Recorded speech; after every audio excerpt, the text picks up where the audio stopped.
Well, I talked about modifying one of my molds in an earlier video. Well, I've talked about it a couple times.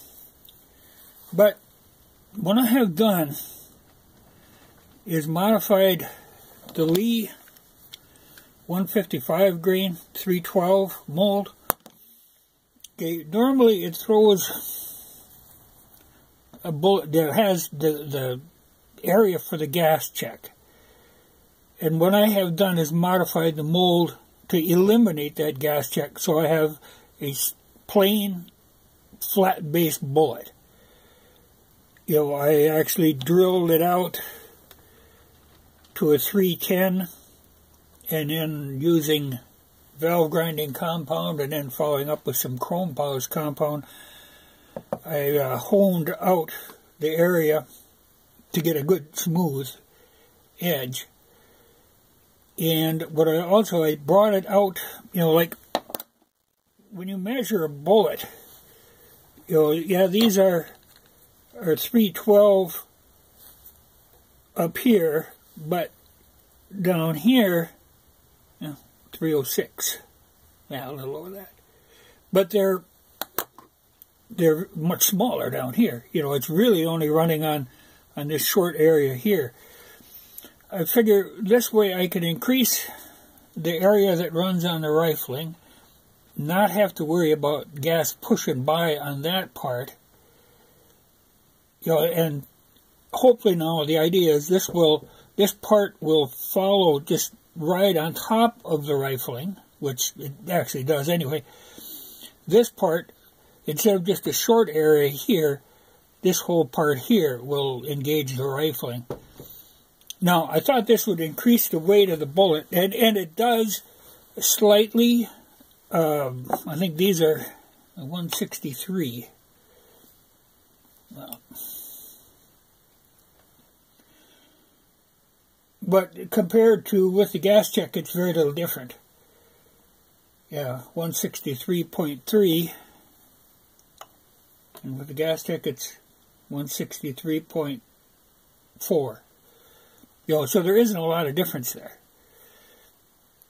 So what I've done, I've loaded some of these up for the Argentine Mauser, and now I'm going to load some up to try in a Mosin too, because I'm curious. You know, I'm always curious. I'm always puttering around. But, you know, because I was always leery, man. I've heard people do it, you know, used without gas checks, but to me, it just looks like you're asking for a problem. So I figured, okay, if I can get a solid base bullet, you know, as long as I'm keeping the velocity down. And what I am going to do, too, for my 32 Special, you know, this is an RCBS mold. It was the only one I could find for that, which is a shame because they're much higher priced than the Lee mold. This is the Lee 8mm mold. Now, this is actually a pretty nice bullet, and it's only just slightly, it's like 1/1000th bigger than that one. But the problem is, it has a round nose. So in a, you know, tube-fed gun, it's a no-go. So I have to make a flat nose. So my theory is, I'm going to take that 8mm mold, drill straight through the bottom. I'm using this, but this won't be the nail I'll use, a much smaller nail. But my theory is then, by putting a nail in there, then closing the mold, then pouring it, you know, there'll be a hole that it'll actually poke through. The advantage that then I'll get a flat nose bullet. It'll be slightly lighter than what it is, but it'll make a flat nose bullet. But also then, I'm going to try to find some of them. If you've ever seen those double-headed nails, where it's you know, there's actually a second head to it. Machine one of them down, cut off the top head, so you could actually make a hollow point too. You know, and make up several of these, and then you could put a little wooden handle on them, so then every time you close the mold, you just put them in there. I'm sure it'll work. Just got to get around to trying it. But I think that looks like a good way of making a 32 special without that expense.